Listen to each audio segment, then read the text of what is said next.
Bueno, empezando con Cantor, sí, ahora voy a ir pasando un video de fondo, no se preocupen, cualquier cosa, si quieren anotar, anoten, no pasa nada. Eh, Después igual le vamos a pasar como la información para que ustedes la tengan. Eh, Vamos a empezar con este señor, no sé si lo pueden ver ahora, no sé si les Ahí se figura. en pantalla. Ahí va, bien. Bueno, ese señor es Tadeusz Kantor. Voy a buscar. Eh, ¿Qué problema? Ahí va. Ahí es lo que estamos viendo, es La clase muerta, es una de sus obras más importantes.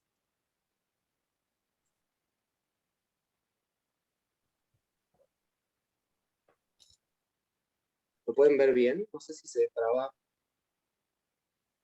Se veía, Se veía bien. ¿Se ve bien? No Se sé qué veía pasa. bien. Ahora se Bueno, fue. Ahí se fue, no sé qué pasa. No te preocupes, Juco, dale.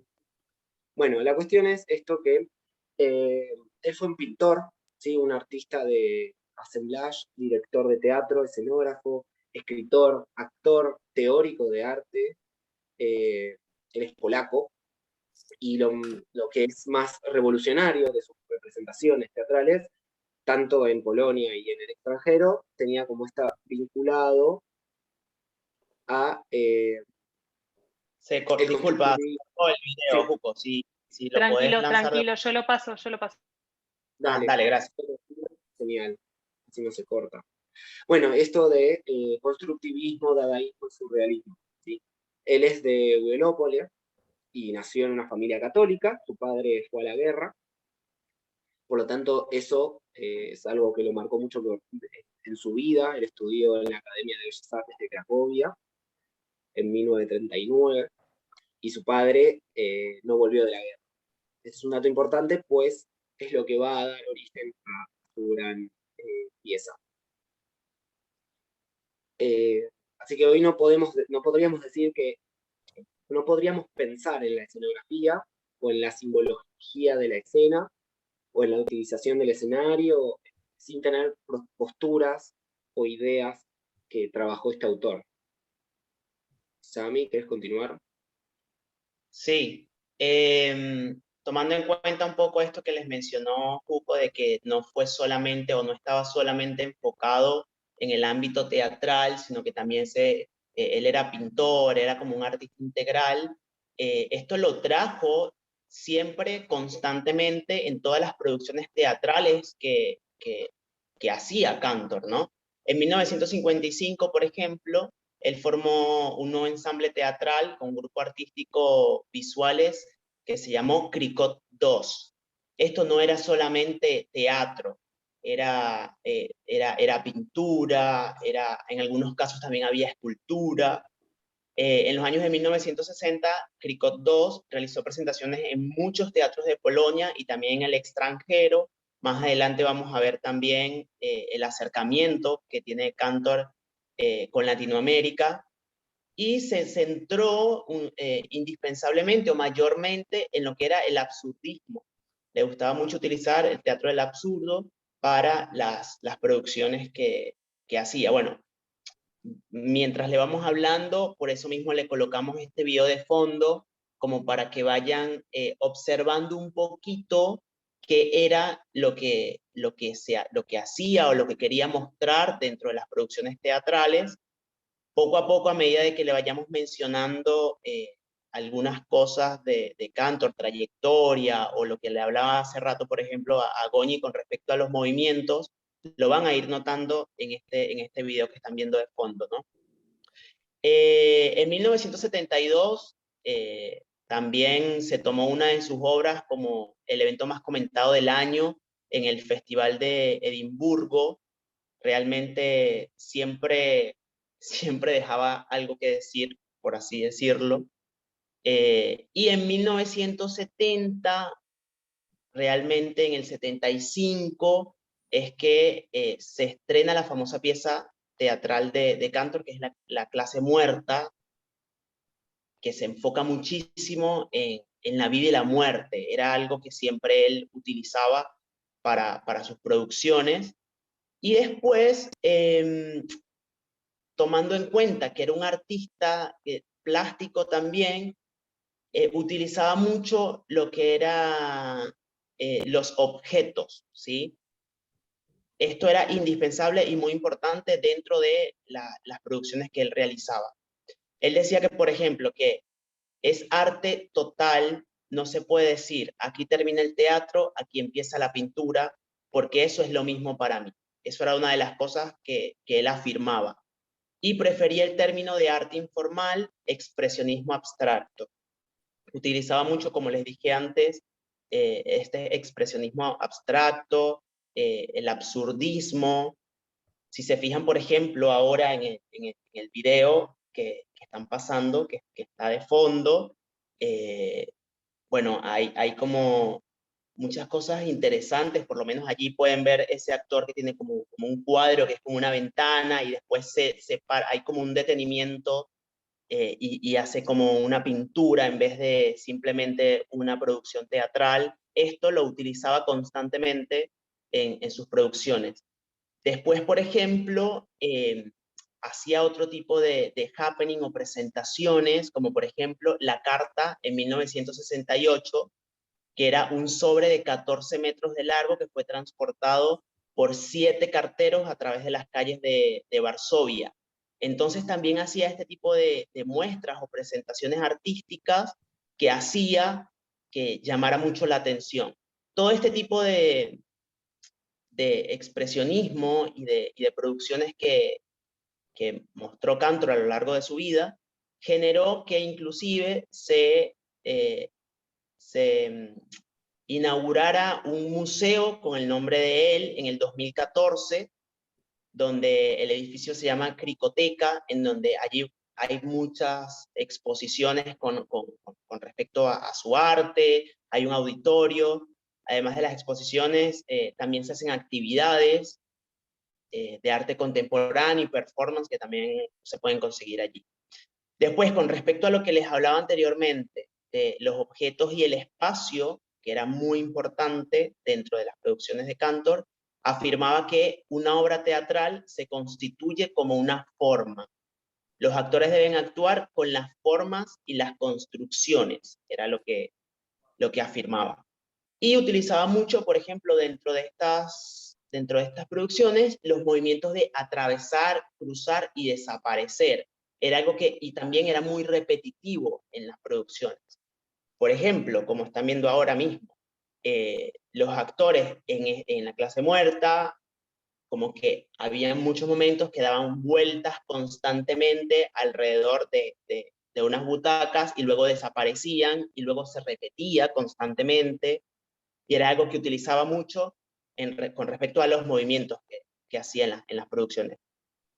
Y después hubo algo que me llamó mucho la atención, y es que según lo que pude investigar, él en muchos casos hacía que los actores se imaginaran que estaban dentro de su propio cortejo fúnebre, y los movimientos les decía que pensaran que iban a ninguna parte.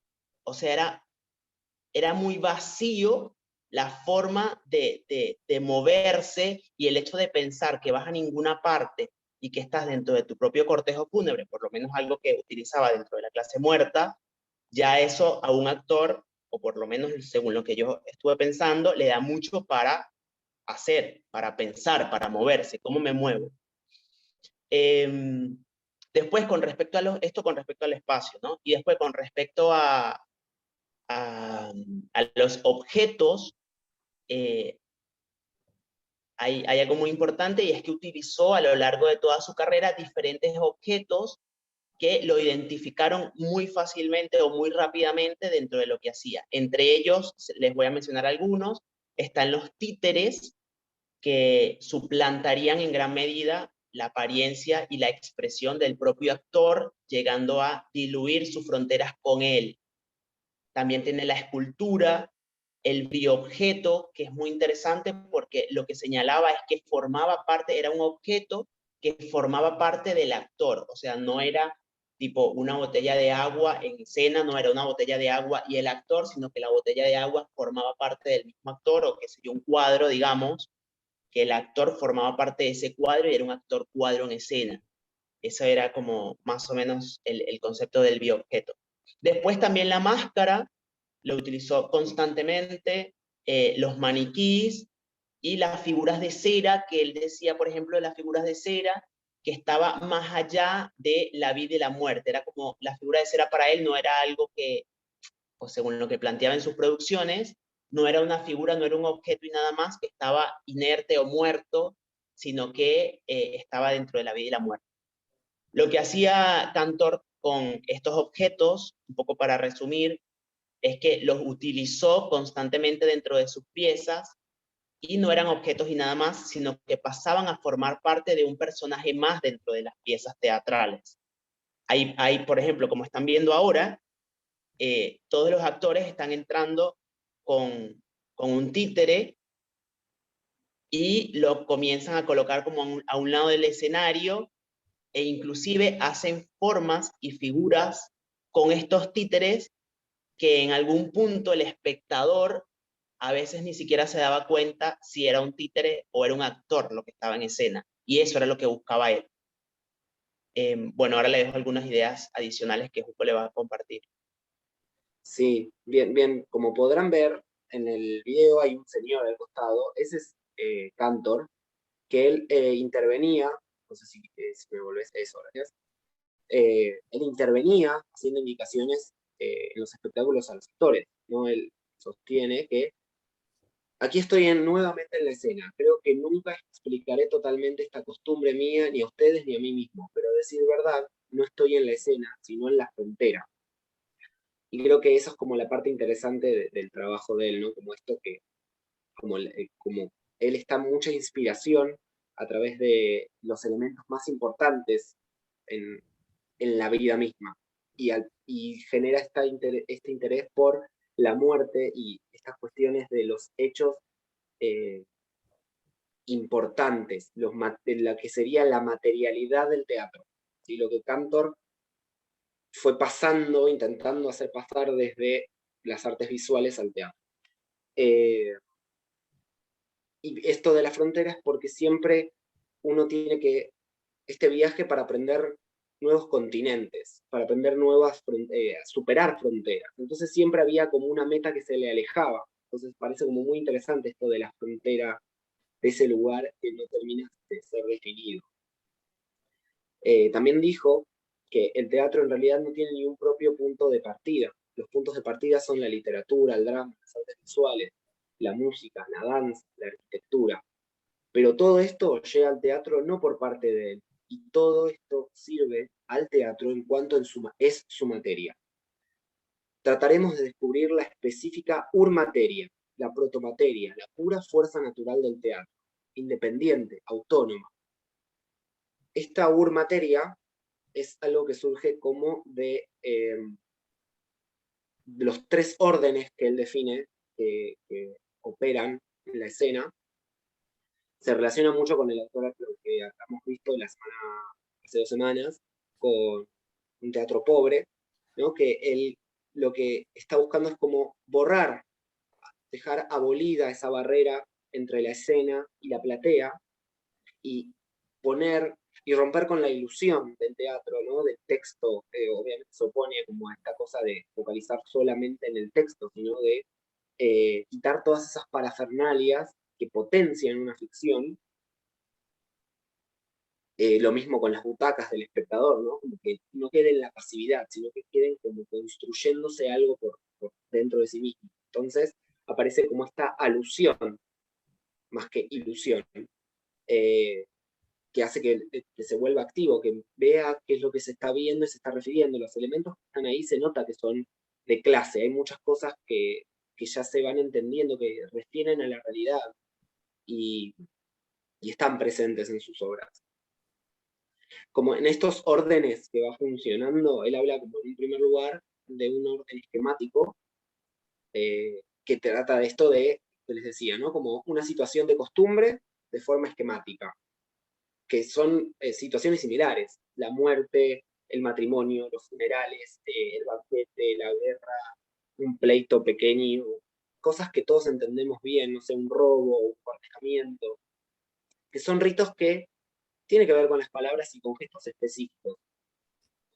Eso estaría como en un primer orden. Después está este segundo orden que tiene que ver más con el orden individual, como la particularidad, algo que se puede narrar, ¿no? Que va siendo como un orden que se va complementando con este orden esquemático de los elementos que reconocemos, tanto sonoros también, incluso hay muchas canciones que también intervienen, o sonidos específicos que intervienen en sus obras, y que toda esa narración genera como esta cuestión de drama. Y este tercer orden, que es como lo que más tiene que ver con la particularidad de este autor, de este director, es el orden constructivístico, con esta idea de que está conectado, ¿no? Como lo esquemático, pero trata como de desechar este aspecto narrativo de lo particular, de una historia, de la historia de una persona particular, y trata de ponerlo, ir a lo más profundo de la situación, ¿no? Como esta cuestión de descubrir la urmateria, ese espacio conceptual donde están todas esas energías y ocurre esa tensión propia de la situación. Y de ahí es donde se desarrolla esto del teatro de la muerte, que es básicamente esta obra que estábamos viendo, que lo que surge con La clase muerta. Y tiene muchas otras obras de esa índole. Lo más importante del teatro de la muerte es pensar que los actores son en el escenario y ya no representan otra cosa, sino que se es en escena. Es un teatro mucho más profundo y que implica estos temas como la vida y la muerte, que nos llegan a todos, que lo tenemos todos en común, y que necesita para ello suprimir estas cuestiones convencionales, el texto, como el textocentrismo que había en aquella época en el teatro. Buenísimo todo, poco, pero te voy a ir pasando sí, a Peter iba a Pan, decir, va la para hora. pasar a dale, pasemos. Esto tiene que ser como un pantallazo porque en verdad no tenemos mucho tiempo y también tenemos ejercicio preparado para que Bueno, podamos... entonces estamos ya para, claro, para poder seguir con lo otro. Después si quedan cosas pendientes se podrán hablar en otro momento. Dale, avancen. Voy a...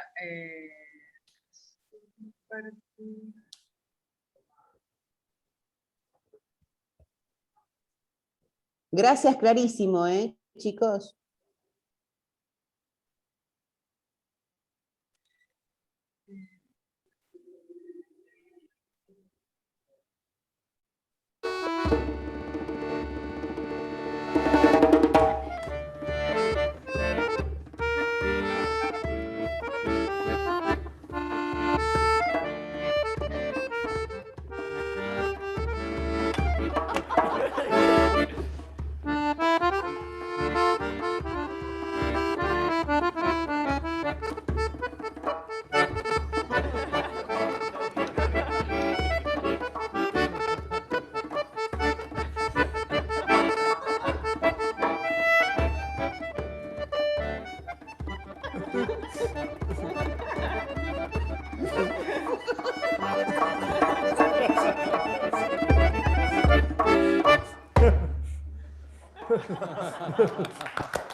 There's always this terrible moment at the beginning of everything when people come together and all of them are saying, what the hell's it about? What are we doing here? Why are we here? And here it's to explore something that very few people really see as being a true and almost impossible challenge, which is making theatre that is real, that is alive at every moment, that touches one, and in which one's hold doesn't let one go. Over the years, people have been plaguing me with requests, first of all, to come to a rehearsal, and then When I say no, they say be like a fly on the wall. And I said, well, that's even worse. The fly is really irritating. And then they say, above all, we need to come to a rehearsal to see your exercises. This is what we're going to try to explore using this image, which we discovered over years of experimenting with different exercises, of the tightrope. The tightrope, which has a demand, something in the imagination has to be true and real, and it has to take you from here to here in a way that's all the time alive and interesting.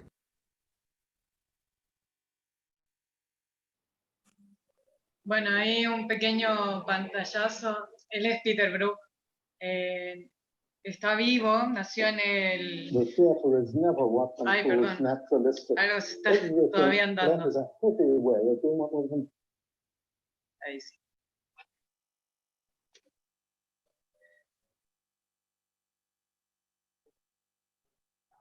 Bueno, él nació en 1925 en Londres, el 21 de marzo, tiene 96 años, está vivo todavía.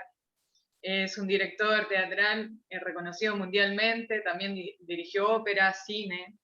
Es hijo de rusos que emigraron a Londres. Su papá era judío, estuvo con los mencheviques contra los zaristas, pero bueno, cuando cayó la Primera Guerra se fueron a Londres.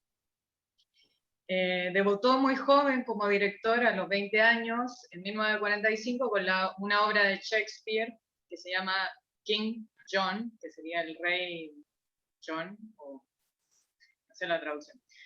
Entre 1947 y el 50 fue director del Royal Opera House. Debutó con la ópera Salomé, que fue como muy importante, de Richard Strauss.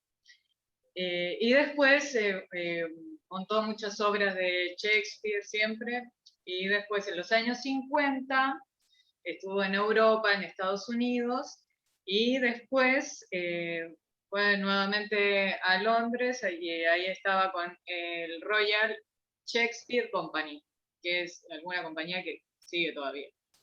Pero después él como que lo que no le terminó de cerrar es que él quería trabajar con actores extranjeros y esta compañía no le permitía eso, o sea, tenían que ser todos de ahí. Entonces se fue más influenciado por el teatro de la provocación, con Antonin Artaud, que estaba en ese momento también, y entonces él ahí fue cuando empezó a montar Marat Sade, que ese es como un icono de él, porque con esa obra se ganó un premio Tony, y bueno, como que se consagró como director que hacía algo ya diferente, provocador, experimental.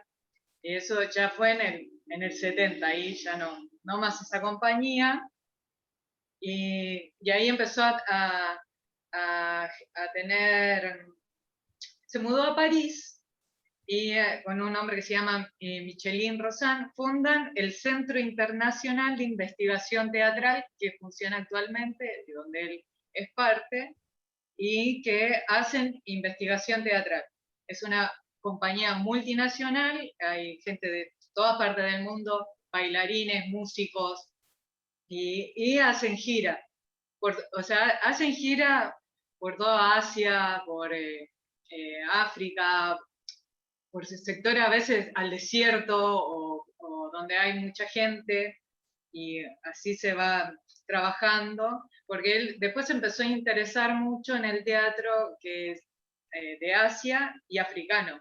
Entonces, bueno, empezó a hacer otras cosas. Y después, bueno, se quería desplegar de los estereotipos, que la gente como que dejara los estereotipos de la cultura y como que naciera de nuevo, es como un renacer, yo lo veo así. Y bueno, en cuanto al teatro independiente, hizo El Señor de las Moscas, la adaptación de una novela, la hizo las Islas Caribeñas de Puerto Rico, así con unos niños que no eran actores, pero bueno, eso hizo que fuera muy natural. Dirigió la película Marat Sade, que fue la adaptación del teatro a cine, que estaría bueno si la pueden buscar porque está buenísima. Y hizo una película sobre el Mahabharata, que es un texto escrito en sánscrito, que es el texto épico, mítico,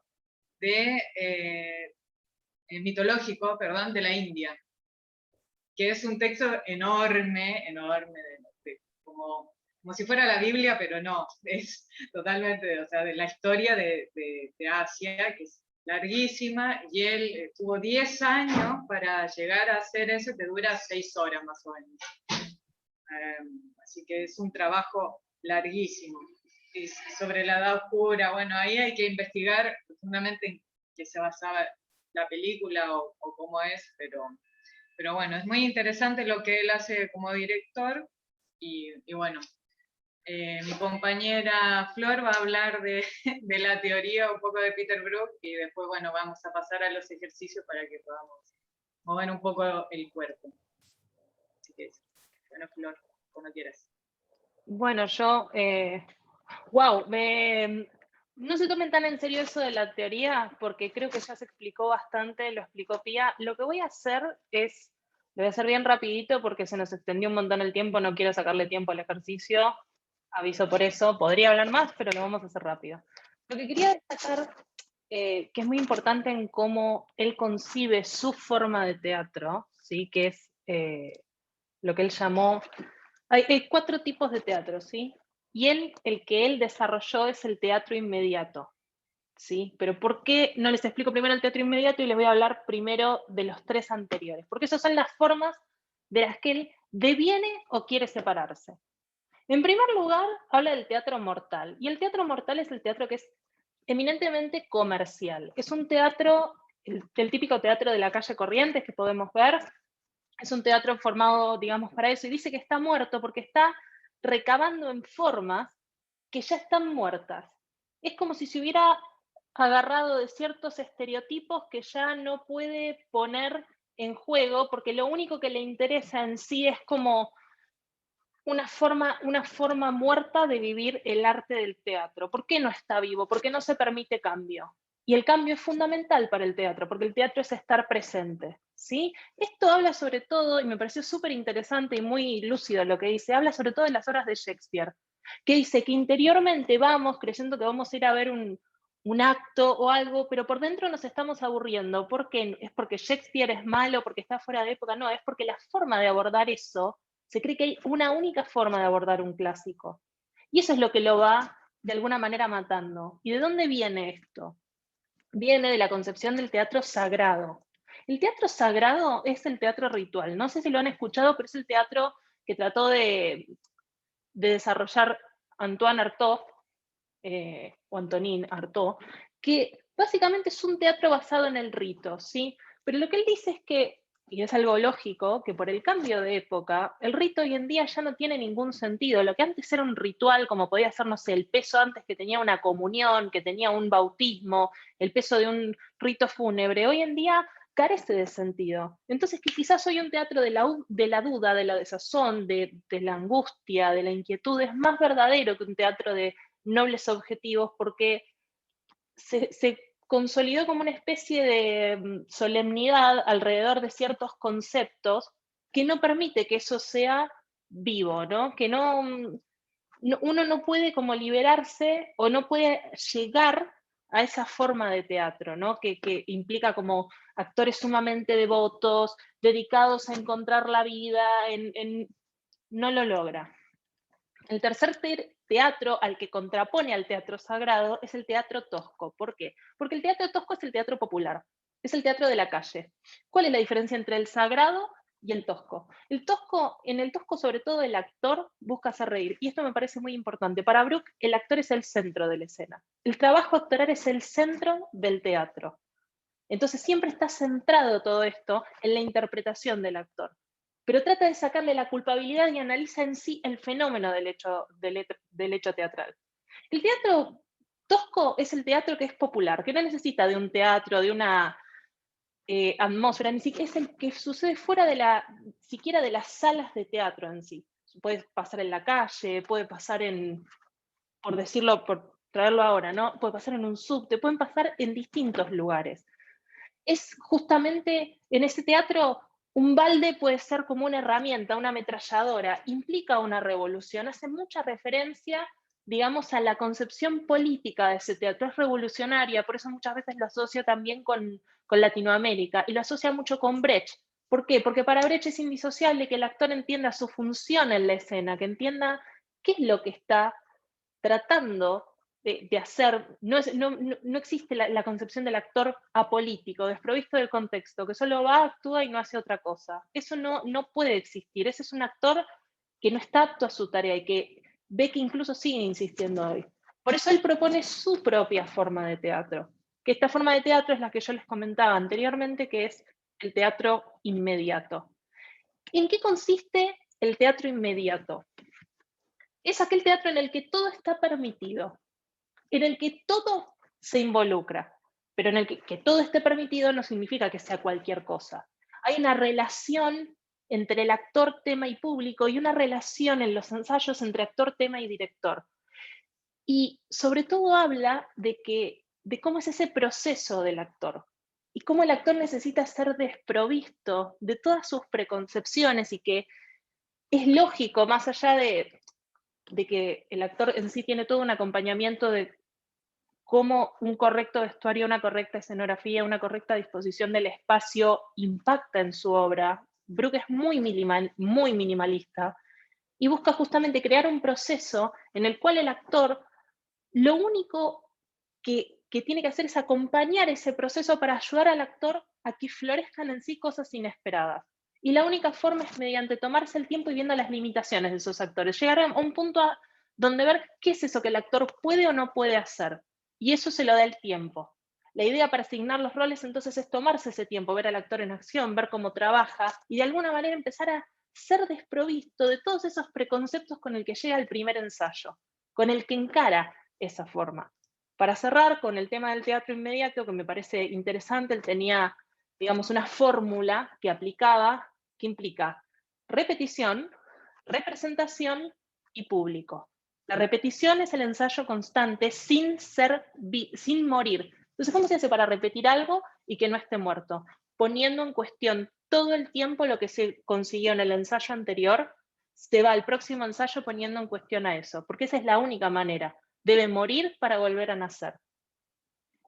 Habiendo dicho eso, siento que es un resumen, te lo resumo así nomás, de las cosas. Vamos a pasar a lo que vendría a ser la actividad física. Y voy a empezar yo guiando esa actividad. Quería cerrar con Peter Brook, solamente que tiene una frase muy importante, que él dice que en un escenario vacío, una persona... La iba a decir. Sí, por eso, pero terminalo, porque es como, es un ícono como de Peter Brook. Dale. Es que va en el calentamiento. Bueno. Si querés decirla, no hay problema. Decila. Avancen sin decirla, déjenlo ahí, que nos quedó picando, ahora estamos muy interesados. A ver, avancen sin decirla, a ver a dónde llegan. Perfecto. Un segundo, esperen porque chicos, me perdí. Preparen su espacio y van a accionar ahora, así que ahora son los actantes y nosotros dirigimos acá.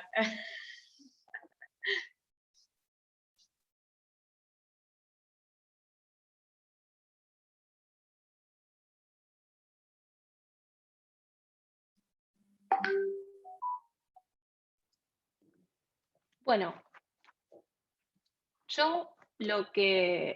el recorrido de la manera en que la vamos a abordar, lo único que les voy a pedir como objetivo de esta parte es que vamos a tratar de buscar un reseteo.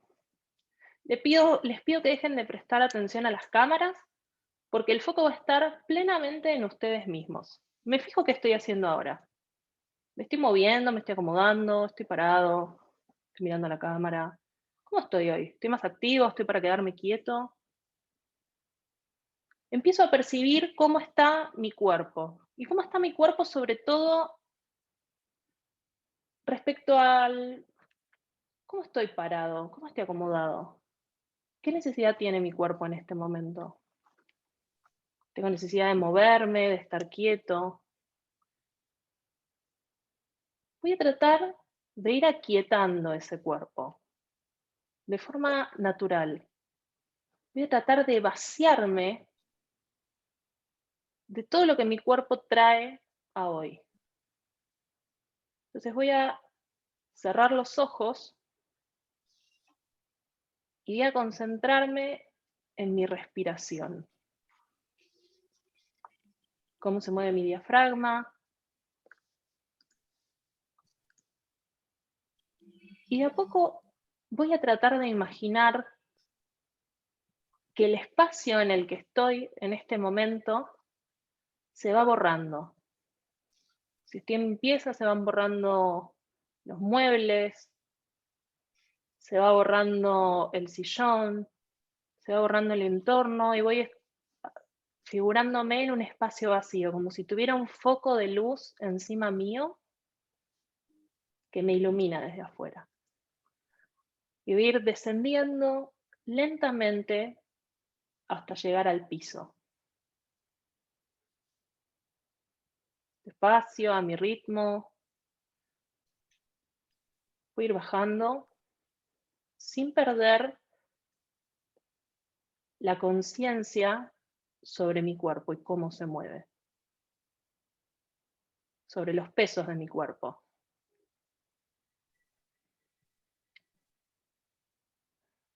Voy a ver de ir llegando al piso.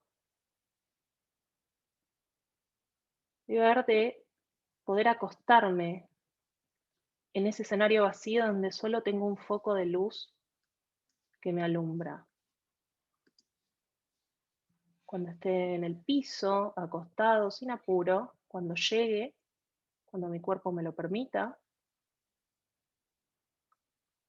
voy a empezar a notar dónde están los pesos de mi cuerpo. Tengo la espalda apoyada. ¿Qué parte de mis piernas está apoyada sobre el suelo? ¿Qué parte de mis brazos está apoyada? Y voy a hacer un escáner como si ese foco de luz que estaba sobre mí se puntualizara, se hiciera más chico y lo viera pasando por todo el peso de mi cuerpo, pero por partes. Primero con mis dedos, sin moverse, estando lo más quieto posible, llevando la conciencia ahí. Con mis dedos, con mis pies, con mis piernas. ¿Me modifica la forma en que estaba el peso? ¿Me modifica la forma en que estaba mi cuerpo? ¿Cambia algo aunque no me mueva? ¿O está igual? Las rodillas, los muslos, toda la parte del centro y el plexo solar, el corazón, la espalda, mis hombros, cada brazo yendo desde arriba hacia los dedos, volviendo a recorrer ese sector de los dedos hacia arriba, al cuello, a la nuca y a la cara. Cuando hice un escaneo de ese cuerpo, voy a pensar en todo lo que acumulé, toda la información que acumulé respecto a ese peso. Y lo que voy a hacer ahora es, por medio de la respiración, ir soltando ese peso. Voy a tratar de vaciarme, no solo del peso, sino de todo lo que yo creo que mi cuerpo es o no es. Voy a tratar de pensar que soy un lienzo en blanco y me voy a poner a trabajar en los siguientes ejercicios como un lienzo en blanco. Soy una nueva versión de mí que no exploré. y me voy a permitir explorar. Lo último que vamos a hacer es hacer de cuenta que yo ahí siguiendo acostado, mi espíritu sale de mi cuerpo y me está viendo desde afuera, como si estuviera parado observándome a mí acostado en el piso, a ver cómo me veo desde afuera. Y esa figura que me está observando me va a acompañar en el resto de los ejercicios, va a estar mirando lo que yo hago. Entonces voy a ser consciente de esa figura y voy a ser consciente de mí.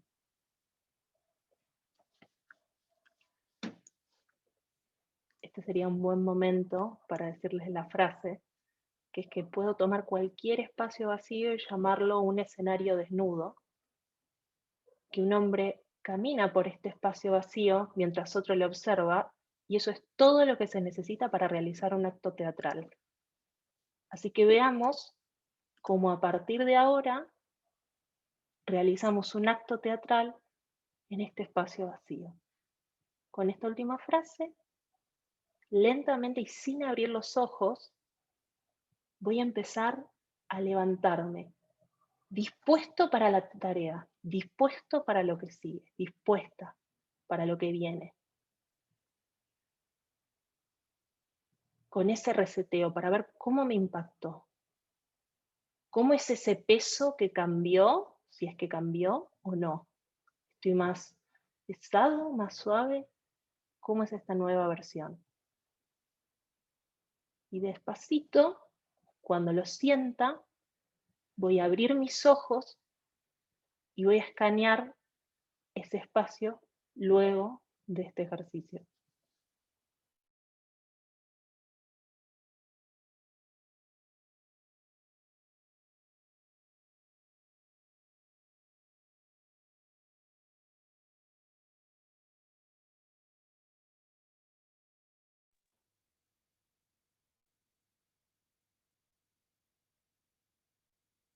Muy bien. Luego de hacer ese escáner, de ver ese espacio vacío, de sentir ese cuerpo vacío, además de ese acompañamiento que tenemos, vamos a comenzar a entrar un poco más en calor, a darle un poco más de movimiento al cuerpo. Vamos a comenzar a mover la cabeza allí donde estamos, ese lienzo vacío, de un lado al otro, en círculos, lentamente, sintiendo el cuerpo relajado, tranquilo. Vamos al otro lado, lento, sintiendo todavía todo ese espacio vacío, ese lienzo en blanco que se convirtió en nuestro cuerpo. Ahora vamos con los hombros un poco hacia atrás, haciendo círculos grandes, con los hombros hacia atrás, ahora hacia adelante. Ahora incorporamos las manos hacia adelante, haciendo círculos grandes. Ahora hacia atrás.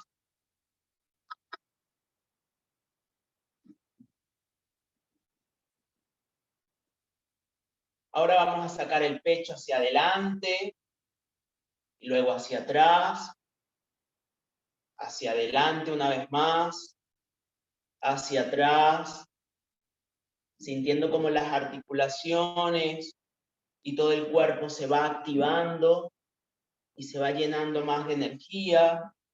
Ahora hagamos círculos hacia la derecha, con el pecho. Eso. Ahora hacia la izquierda. Ahora incorporamos la cintura y la cadera haciendo círculos hacia un lado, ahora hacia el otro. Y ahora quiero que comiencen a moverse y hagan los movimientos que su cuerpo necesita para estar en calor. Su cuerpo, que ahora está vacío, les pide que hagan movimientos para irse llenando poco a poco de energía, de fuerza, y comenzamos a movernos por el espacio que tienen allí, ese espacio vacío. Comenzamos a investigarlo, a movernos de un lado al otro, y comenzamos a hacerlo de forma diagonal, en diagonales. Vamos a recorrer ese espacio en diagonales.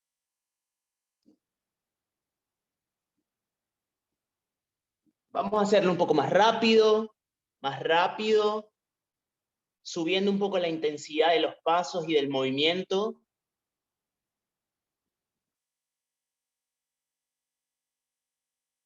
Muy bien.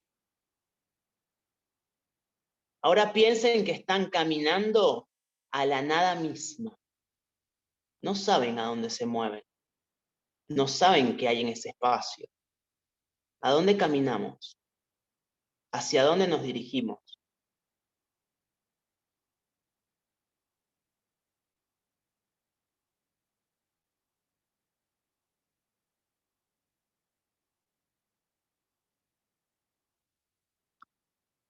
Y ahora Juco le va a dar otras indicaciones para incorporar en su cuerpo.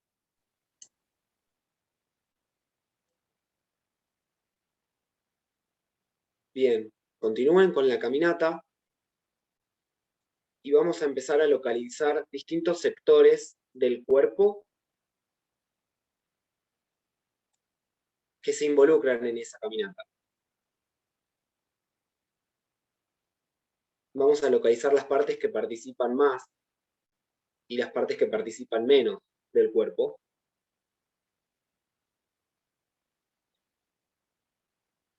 Y vamos a hacer una exageración. Las partes que participan menos se van a quedar en total quietud.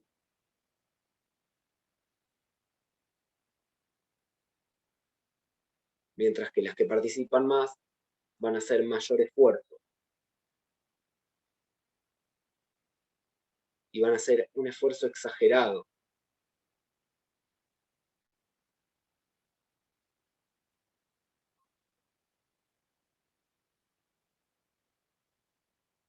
Pueden variar velocidades si necesitan.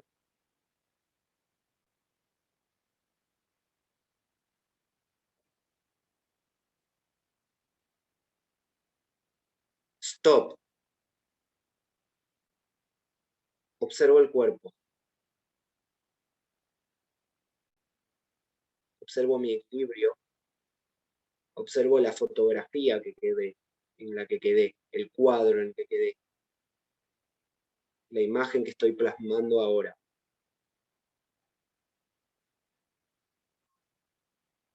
Vamos a continuar la caminata. Continúen.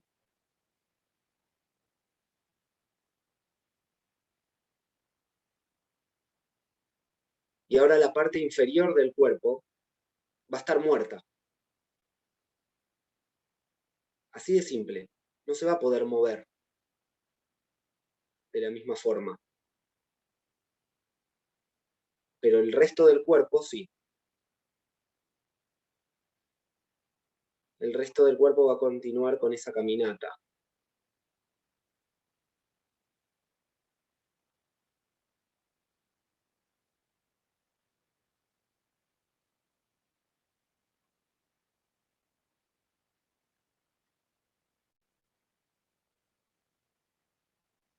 Stop.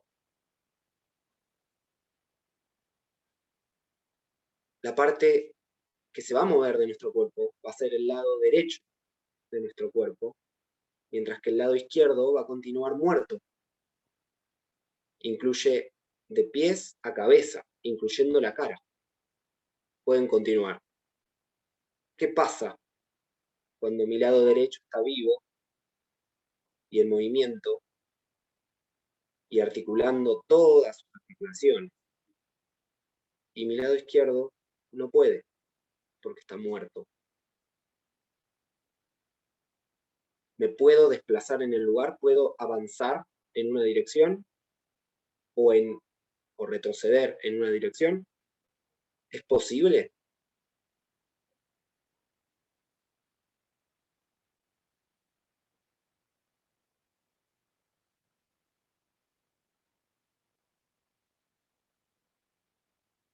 Stop. Ahora es más difícil aún. Mi pierna izquierda va a estar muerta y mi brazo derecho va a estar muerto.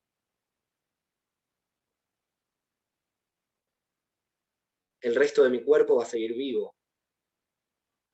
¿Se puede hacer algún movimiento con esas extremidades muertas? ¿Me puedo desplazar por el espacio? ¿Puedo variar niveles, alturas?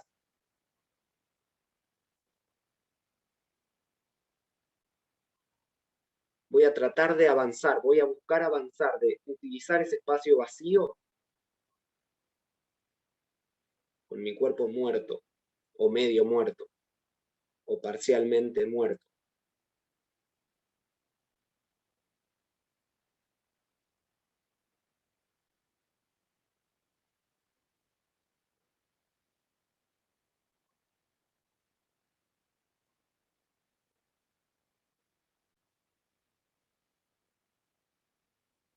Stop.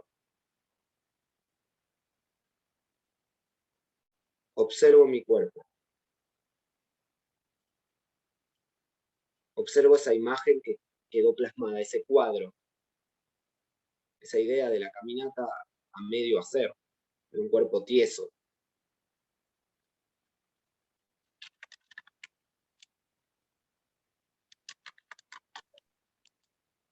Y ahora vamos a imaginar que hay una cuerda floja en el piso. Voy a trazar en el sentido que quiera, puede ser una diagonal, puede ser horizontal, pero hay una cuerda floja. Y en cuanto a esa cuerda, donde lo demás es vacío, me caigo al vacío, digamos, mantener el equilibrio, pero a la vez pueden ir experimentando los movimientos que quieran, o sea, hasta el máximo. ¿Qué es lo que pueden ir experimentando?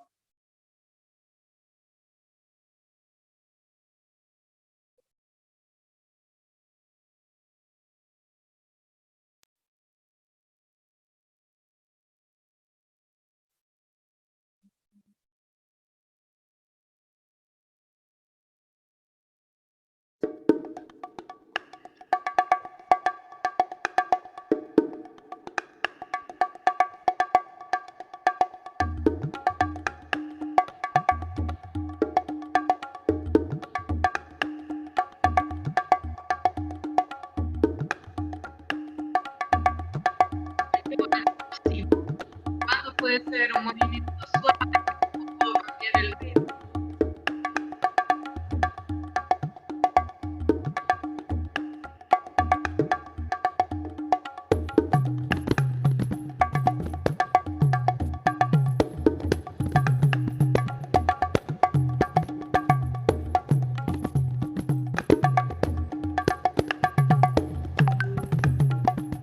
Está todo el cuerpo involucrado.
hice? ¿Qué no experimenté? Un pie, dos pies, nivel bajo, nivel medio, nivel alto.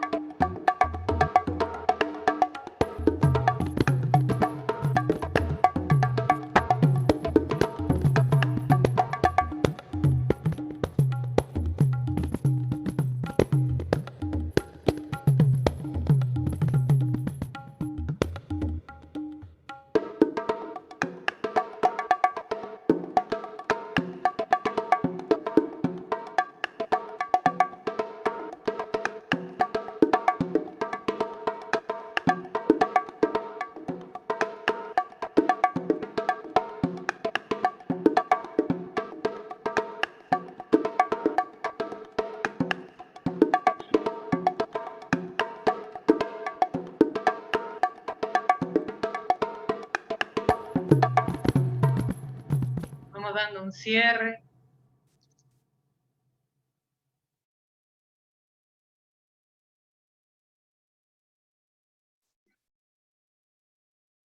Nos detenemos un minuto y registramos lo que sucedió en estos ejercicios.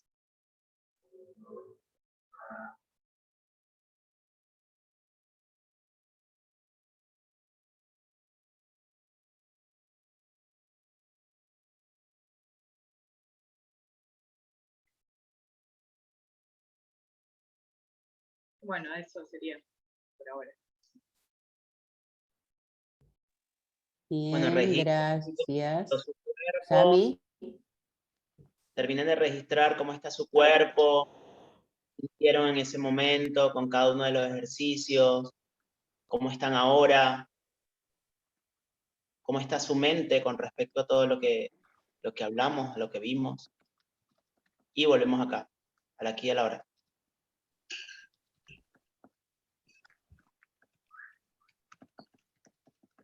Listo.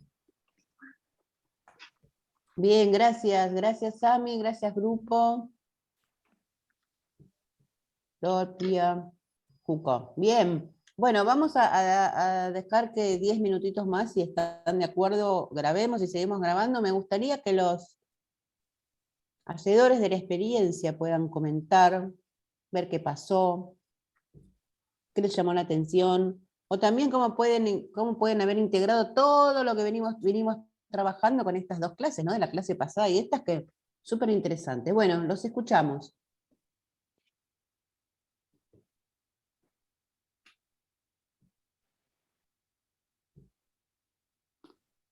Yo creo que lo primero que me sale decir, me llamó mucho la atención recién con el tema de trabajar con partes muertas del cuerpo, es el peso que tiene el cuerpo.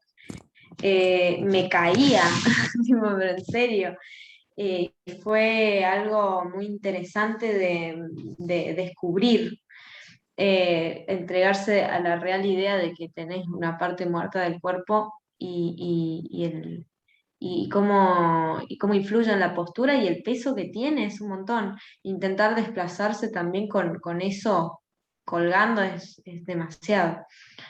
Fue muy interesante. Y no sé qué más decir. Está bien, Kiara, bien, bien, sigamos, que sea un... Sí, yo creo que sostendría sobre eso. Yo te vi caer contra la pared y dije, mira qué copado cómo se veía el peso del cuerpo.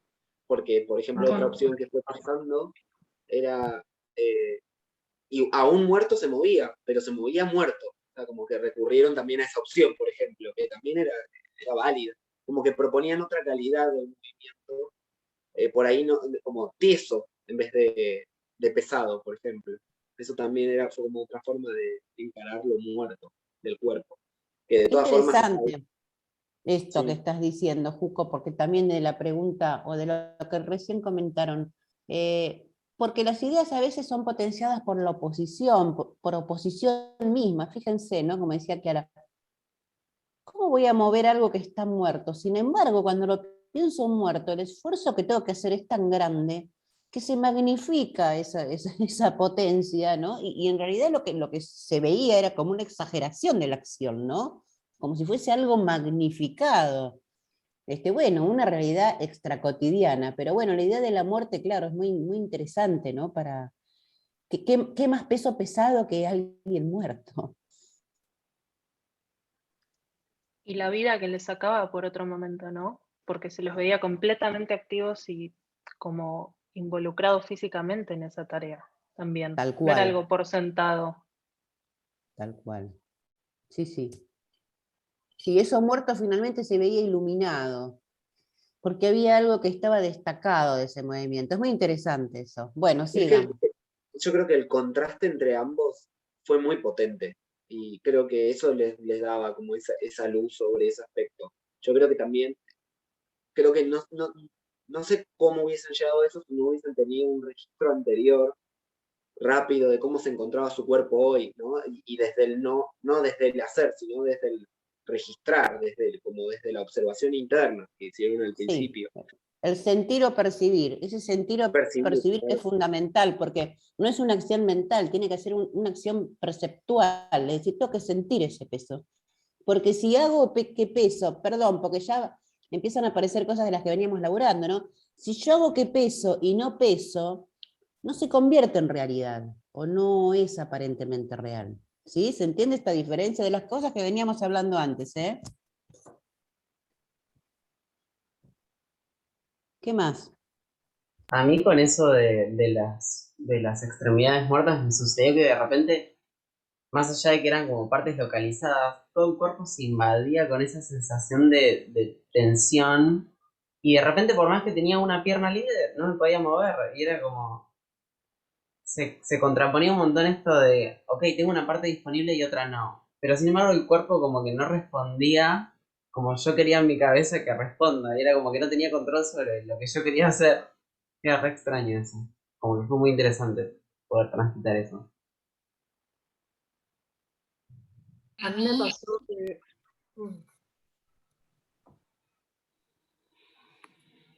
Mico. ¿Sigo?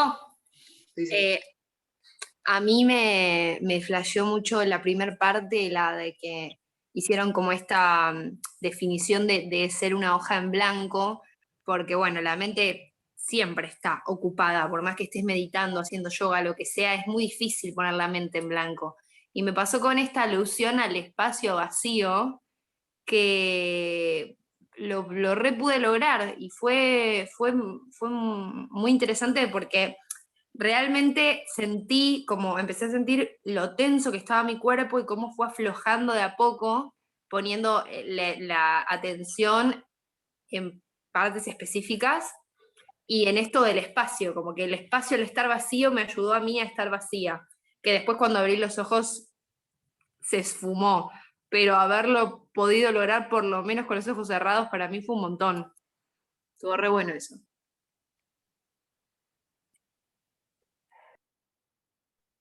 uy, qué lindo. Menos mal, porque estaba re nerviosa por esa parte.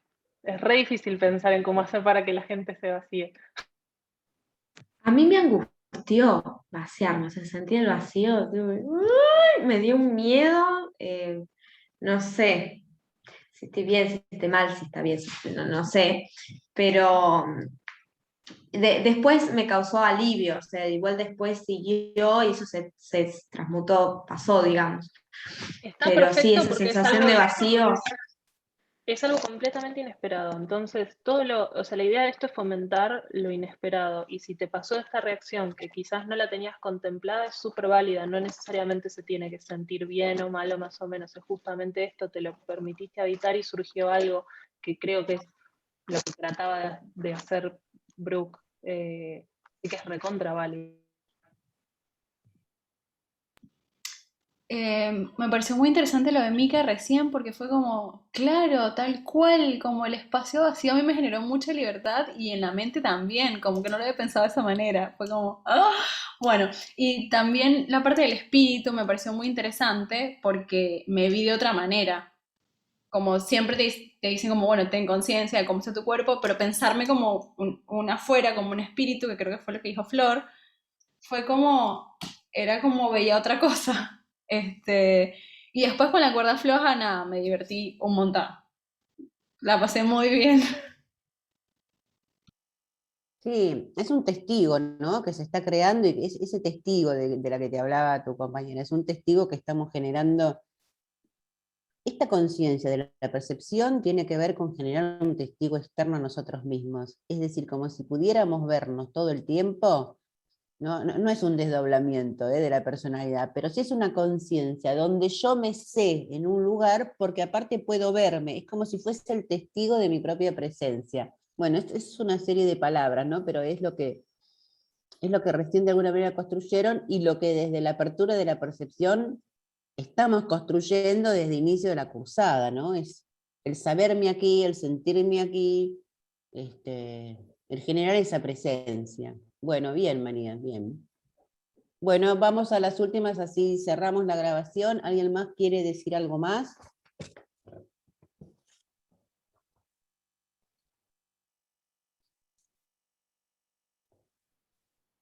No, yo quiero agradecer a todos por prestarse al juego y que se vieron cosas re interesantes de acá afuera. O sea, siempre Total. estamos de este lado. Normalmente estamos haciendo y generando cosas, pero cuando se ve, está bueno. Y ¿Vieron que qué estén en interesante? disposiciones. Qué Sí, interesante que es ver todo ese proceso donde uno ve todo eso. Quiero aclarar, antes de que cerremos la grabación, que por supuesto estas experiencias las estamos encuadrando dentro de la acción y de la investigación de los datos, más allá de lo creativo que ustedes están poniendo, pero de ninguna manera, ya lo dije, ¿no? Nosotros estamos evaluando algún aspecto pedagógico. Están investigando y no estamos haciendo eso. Si fuese que hiciéramos eso, habría un montón de cosas muy interesantes para decir, no es el contexto ni el objetivo del trabajo. Pero estuvo muy bien, fue muy claro, el grupo procesó la información, también muy interesante toda la investigación anterior que los llevó a la acción, que esta vez fue al revés, ¿no? Fuimos de una investigación textual a una acción del cuerpo. Así que bueno, yo los felicito, me parece que estuvo muy bueno. Y así que, bueno, quedamos ya entonces para la próxima, en el próximo tema. Y bueno, cerramos la grabación y después